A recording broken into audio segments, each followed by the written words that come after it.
On va maintenant s'intéresser aux conséquences de ces pics de chaleur pour les festivals en plein air. C'est le cas de Garo Rock qui débute jeudi à Marmande en Lot-et-Garonne avec 40 degrés annoncés ce jour-là.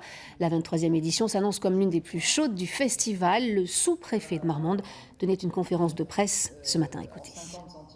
Par rapport au point d'eau, c'est-à-dire aux possibilités d'offrir des douches, des lavabos aux festivaliers, nous avons augmenté notre capacité de 30% par rapport à ce que nous faisions d'habitude. L'organisateur a prévu donc 7 brumisateurs pour créer des zones de fraîcheur. 5 seront ce sont des canaux en haut, ce sont des canaux en haut qui ont d'une portée de 40 mètres, de 40 à 60 mètres pour être très précis, qui permettent de réaliser des zones de fraîcheur où les festivaliers pourront venir se faire arroser, se faire mouiller, se rafraîchir s'ils en éprouvent le besoin.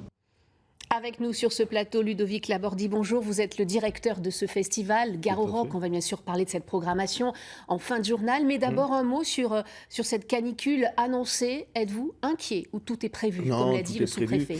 Comme on a pu faire des évacuations avec les risques d'orage, on a organisé avec le sous-préfet, la ville de Marmande, depuis dimanche, l'arrivée des festivaliers avec cette canicule.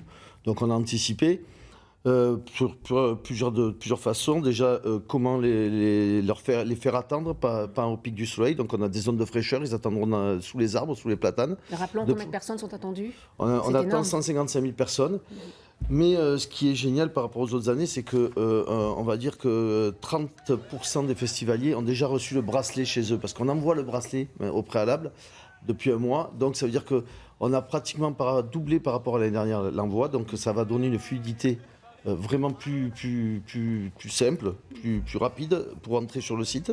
Mais c'est vrai qu'il y a aussi le problème de l'alcoolisation qui est un peu lié à ce genre de festival. Ça, plus la chaleur, on peut aussi peut-être craindre quelques petits soucis. Tout à fait. Mais comme on l'a déjà vécu, on s'est bien rendu compte, c'était en 2017, pardon. Les jeunes, finalement, et les gens ne consomment pas d'alcool quand il fait très chaud parce qu'ils sont raisonnables, et c'est réellement. Ils viennent faire la fête et écouter la musique. Ouais, c'est surtout ça, nous, c'est quand même pas une feria. Hein. On en parlera. C'est surtout venir écouter des artistes. Et donc, on a triplé cette année-là le volume d'eau vendu. Donc là, on a prévu aussi donc vous êtes beaucoup plus d'eau.